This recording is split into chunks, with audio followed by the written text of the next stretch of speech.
Owurefia ya Dabo superstar. Superstar. But I'm so I say watching you with John Telly. One case watching. See you AK na me di ya Dabo AK adrenkese. And na AK John Telly aba be kan. Okay. But the impan. As mo say open Telly ni pa. Oh, say Telly ni ginam.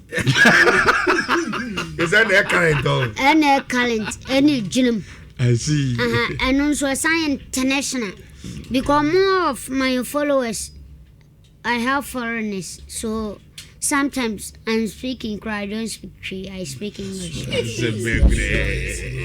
Now you see how cool US band now can say. Yeah, bro, don't speak Cree to me. Don't speak Cree to me. Right now I go to Love FM, some red girl. Masa bluff neguma hodo. My Jimmy to say, Tam! A queen again, the ma fast one. Any manager, I manager, the Macola. My bammy bear, Miss Boss, manager, the Cola, love. Me call I don't give in at all. And I'm so ready as I brought for the old. Really, so we'll be out for you as a grandmother. Da. Me kabro funa frane chese o ka polish ne de na lawa fam ne minim se wom shada ko select enkofo na wom de wom aba na wom aba challenge ya na ko bobo mo aba obaba part wa gumani ma se sabro funa me kan ye woni proper bro for power bla ye di aglo sebinum ko school ni different ye ko different many ayala ya dabo na edi enkomo yamso uba na yendina ya have a discussion on World Cup na etwemen minimso wo World Cup ku bi en yendina no ye hwekwan a ye befa so animdi amundina am konyan World Cup na se ne betimi dia ye Ghana football ofu se okoye no Niama kakra ko hu World Cup na se no dia na person ye tiefu na na share. Okay, I see a lot of exciting movements in the World Cup and the way they arrange everything from sponsors, the way they try. Oh, me ref class on shadan table of my min country. Ana ye country. Bra hunding. Blasi en country. Bla mid diamuswa ti yen country. Okay. Bla World Cup we on. World Cup kesi ba kwa ye ko kata.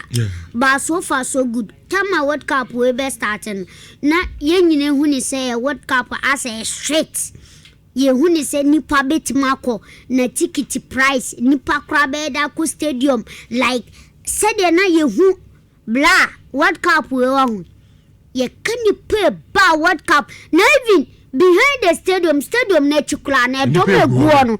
ye san yi wo me free stadium wo se wo mungula ma wo be san fele okay ana nipa ye eager to buy ticket it ticket krana na is any board dini na yes still just a short money pakranya binya de ento obu ojiran gate ano onya ticket kura na 1 cedi kura beto ni 50 cedis utimi se ni padi abrinti World Cup we no ye bebo FIFA president Infantino ye bebo na baso waya de pa because ena wama country bi eko ye bia no enyeska ena to sponsorship we bam Ode ho yama half time cry first o cooling break ekonomu so kran ho kran advert show enye izo intino sa World Cup we ni World Cup a enye ize unse emuna CAF president esua de beble unza mo ka se even African Cup kure ba be bono preparation CAF president no minim se wasua beble na wo nso ko intino minim se ebe drop ya di aba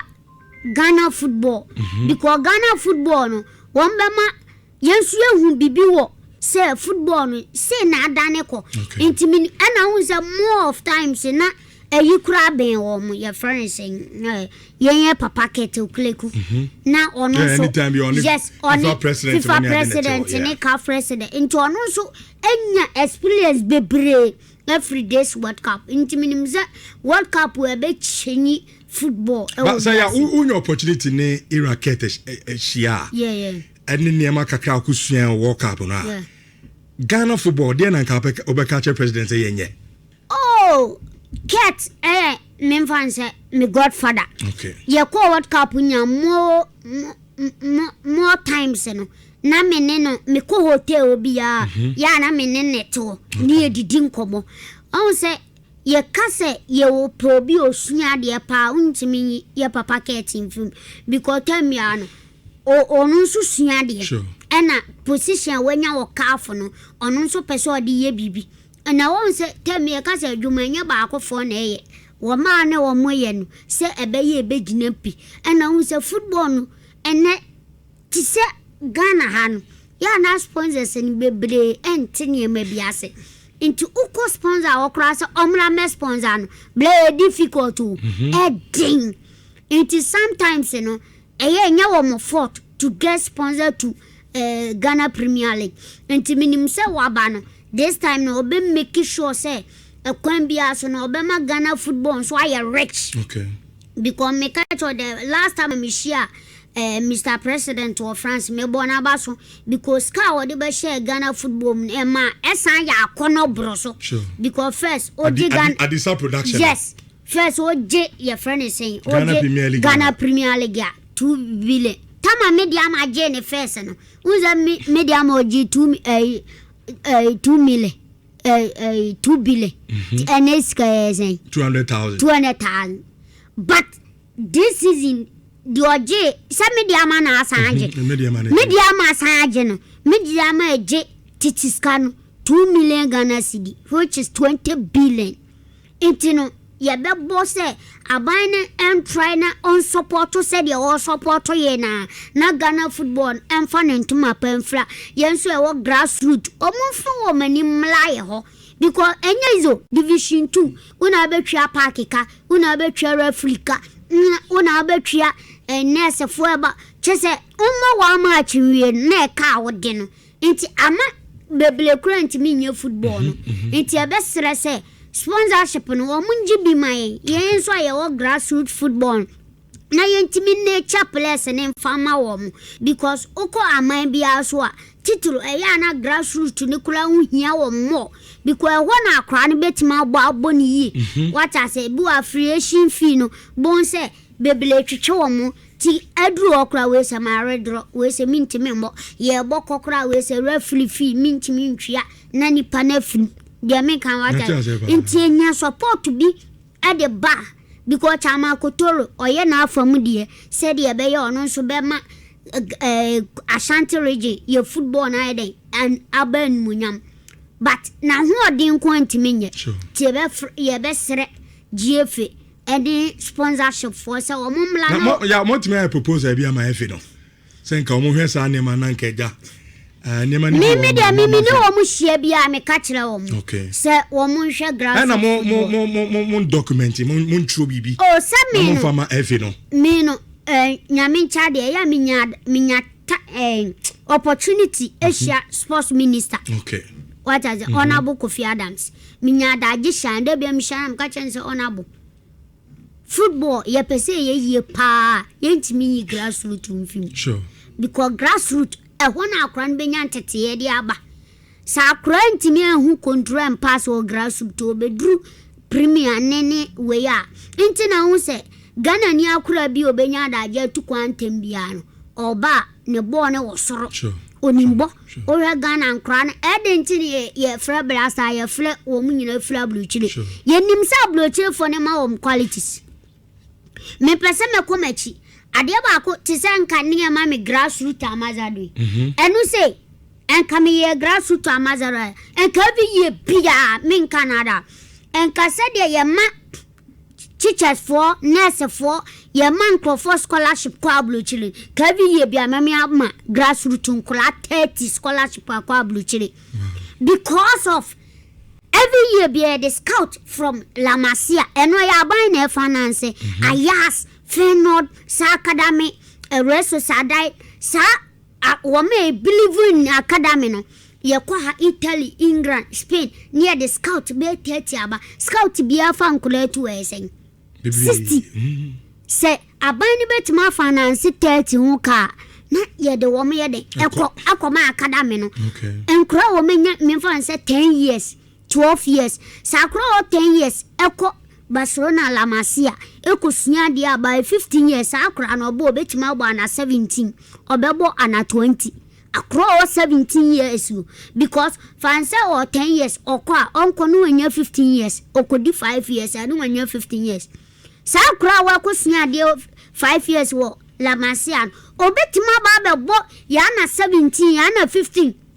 ebemi atimi ameki ya national team no because ebi na Morocco for ye na yehu no Morocco nyesa wo mini facilities ni bibia ba wo nkura ne mo na anya opportunity ko bobo ne we Europe esua de because da bia mka se Inaki ani Nico Williams difference wo mse Inaki Nico Williams ye wo ne kitikiti ano ni la me ya ma no bobo oni ablochire fo nkura inti abasa wo value ni wosoro Ghana himba bia onya akwanya ko bobo wa ablocha ne tete ne wa ablochi ni oni mo ne bo oni bibia ye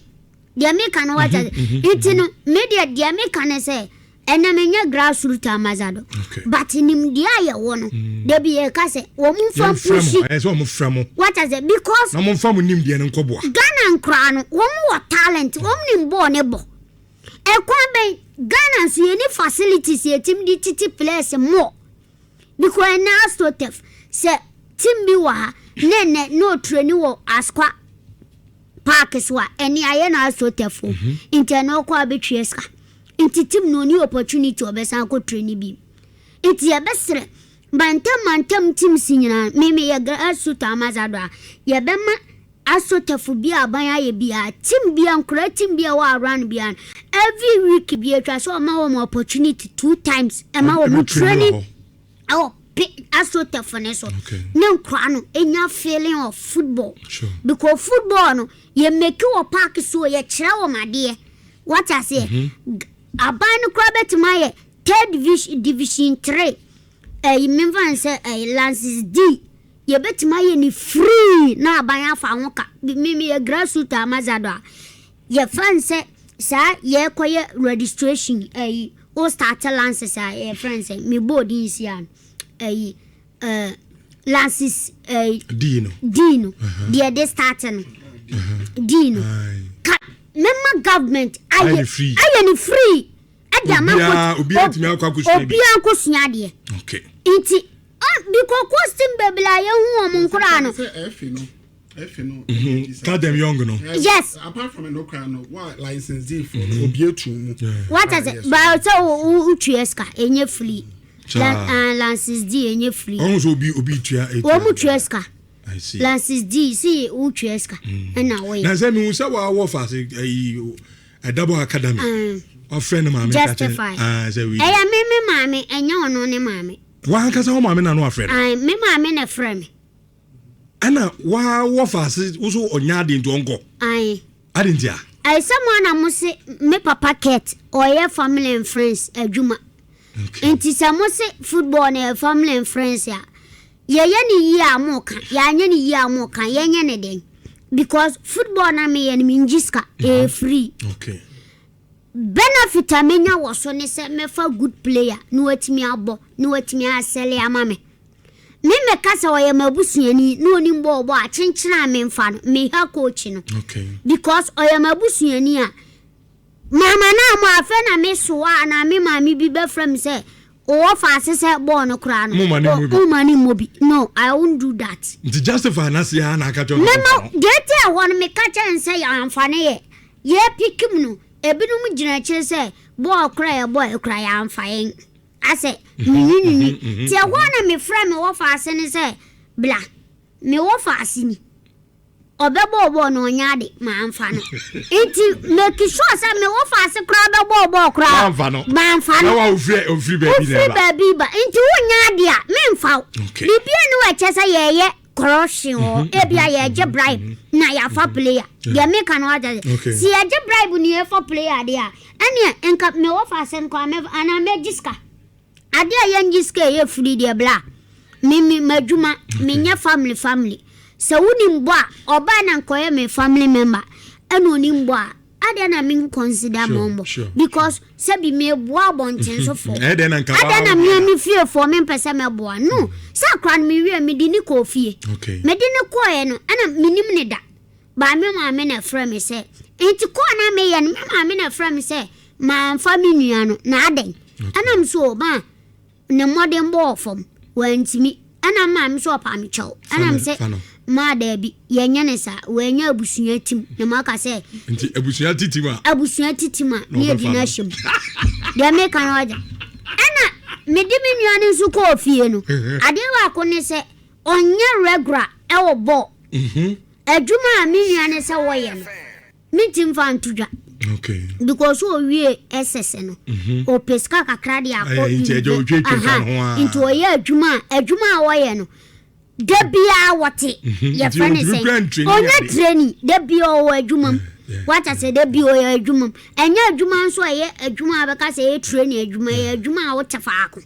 what I say intino onu omukura no onwo sheda nko training what I say ba ya tese ne wo fe e justify de wo mla me so sebi adwuma ne ye me mpese ba tese akura bi wo okuro bedi ya wo say hwebo amabo na busuani no kura wantini amo nso ya fa no me ye madwuma me ye ne kroje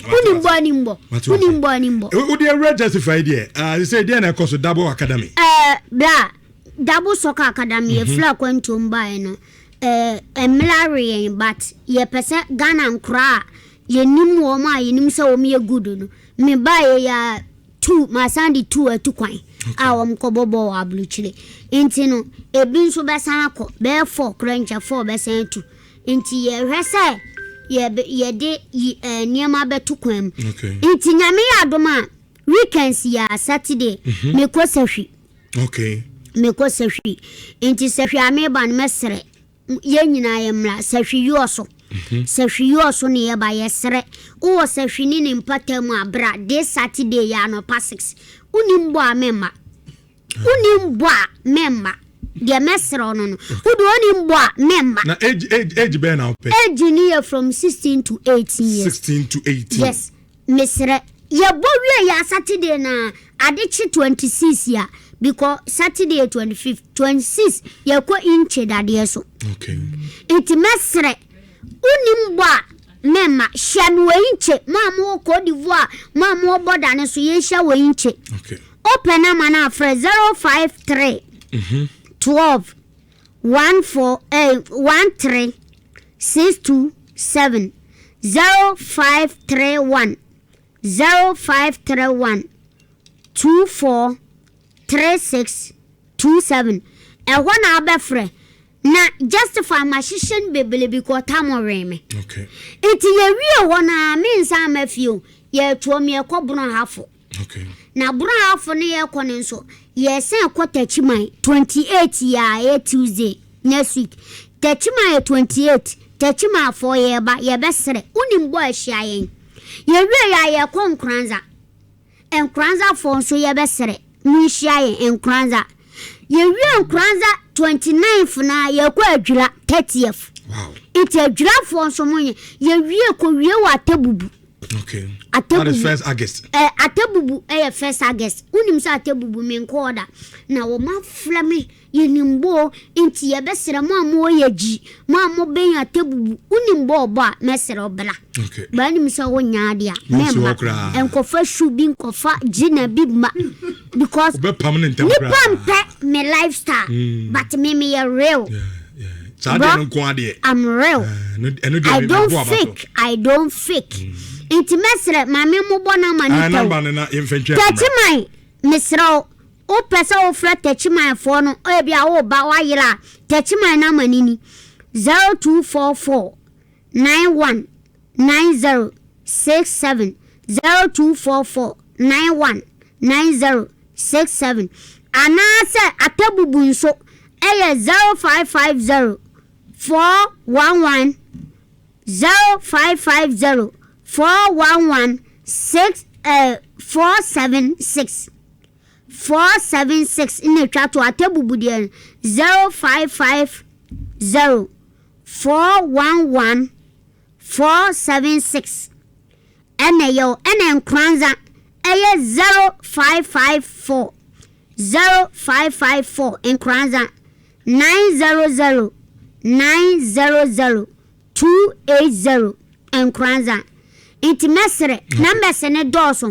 ba baby abetimi bia a draft one so na my 0247 0247 67 4375 okay 0247 67 4375 mesere Nhyira mu Nhyira FM mayade ye be ba part 2 na mintwa me homra sisi na twa ho bla ye mra sisi part 2 ba minka tie part 2 ba ye nkatwi